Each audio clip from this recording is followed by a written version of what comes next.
today we are honoring our history around the passing of the 19th Amendment, which provided women the rights to vote.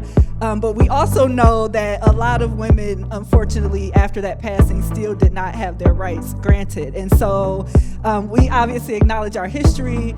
We want to consider where we are presently, which is the conversation that we will be having today, and then envision a future of what equity might look like for the City of Toledo.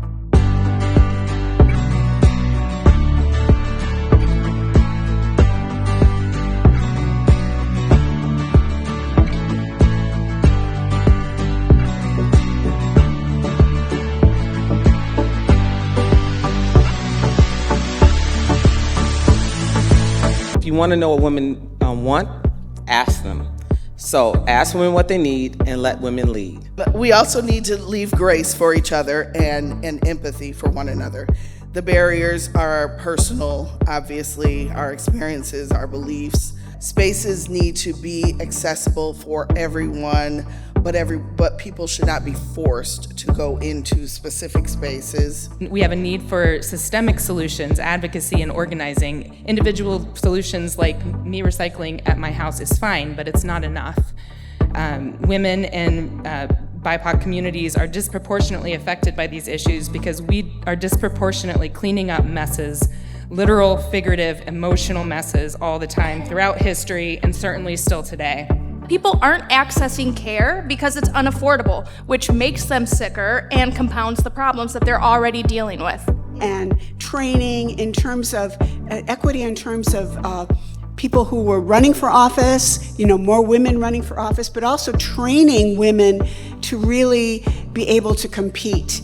I commend you for coming out and taking the time to deal with the issues and have some serious conversations. And as council members, we are having those serious conversations also, because remember, we work for you. And so it's good that we can sit here and hear some of the issues so that we can go back and deal with those in our specific committees and in our areas. So we in this room have to start challenging the words that we use when we are expressing what we say we give a damn about. Most areas of our culture, we do not have gender parity. That is actually how they deny our pain and our experience, by denying what we know to be true, which is that we are not paid what we are worth.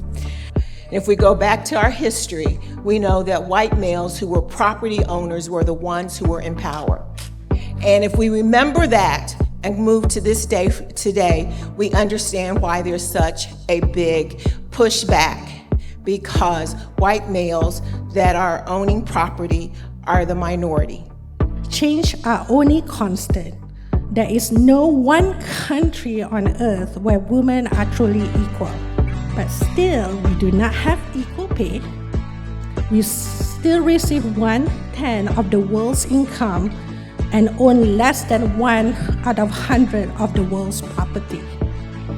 This work can be challenging and it can be exhausting, but it's important to recognize our boundaries and know our capacities. So remember to always fill your own cups.